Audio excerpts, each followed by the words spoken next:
this next design would fit ideally into that category. You have brightly coloured flowers, gerberas, roses, you have the lamb's tail for contrast, and foliages. A kenzan, a pen holder, is being inserted into the centre of a very large ceramic base.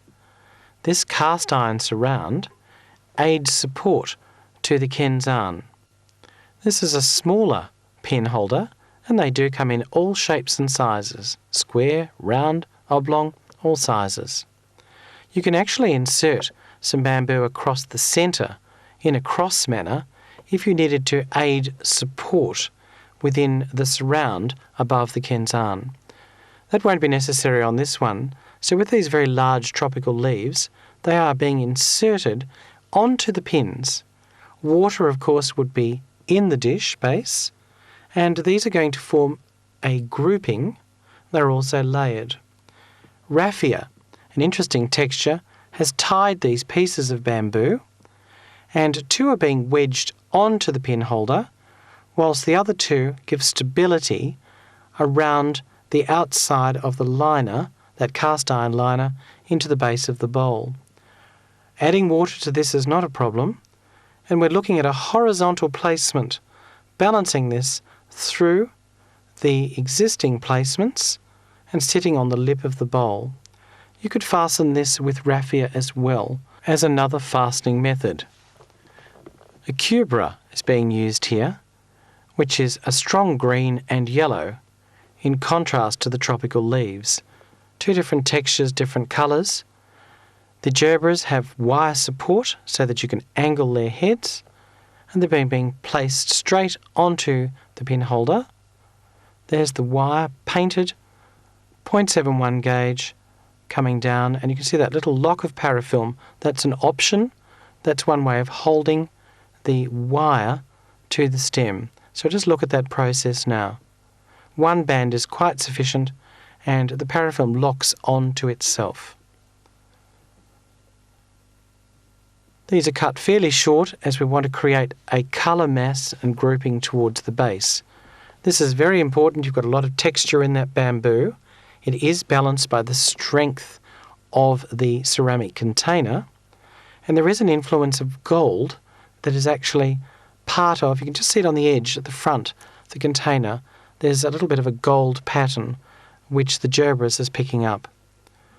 Roses, watch the foliage, be careful of that. These are bud roses, so they will open. So if this was being used in corporate, they must go in bud format. And by leaving the sepal casing on, which is one of the rare occasions where you might consider doing so, this helps to keep the rose closed.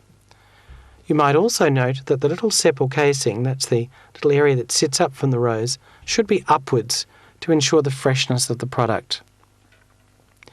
Now in turning the arrangement, you're getting perspectives from different angles, and the counterbalance is fabulous in this design.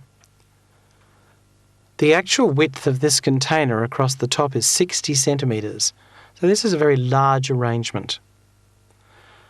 This Western Australian product adds contrast to the design, and it's also being placed in a grouping structure.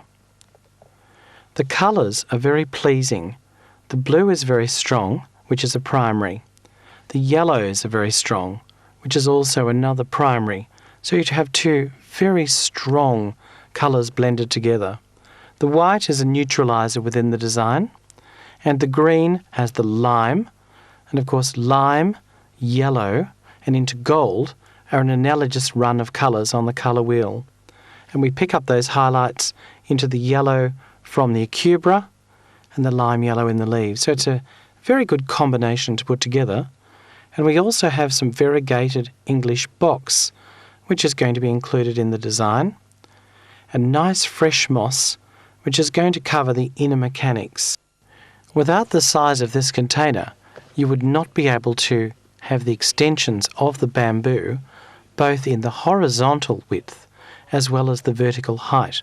The container is the key point in this balance, and as mentioned, its colour plays a very important role. You have a harmonious selection of flowers, and the raffia gives an interesting texture to the bamboo, and it would work just as well on cane and even a raffia substance or paper barks would be excellent within the textures. Now the paper bark would give the contrast similar to that of the bamboo to the tropical leaves. They are virtually opposites. One is smooth and soft and the other is quite rough to feel. Finishing off with the moss, always check your points of finish. The moss is kept lower in the design so we don't interfere with the colour, the inner colour of the container. And we certainly want to show a good section of the container to build that visual balance. Misting the flowers is always optional. If the gerbras had botrytis, grey mould, which these don't, but if they did, spraying those would be quite harmful. Looking at all the different components, have a lot of height here, it's a very big arrangement. As a corporate, this would be a strong talking piece. More than likely the container would belong to the company. You'll see here you've got your normal stepping and a strong visual from the top piece of bamboo working our way down, the angular pattern, the bamboo going from the left across to the right, stepping of the roses, stepping of the gerbras, the large fan of the tropical leaves.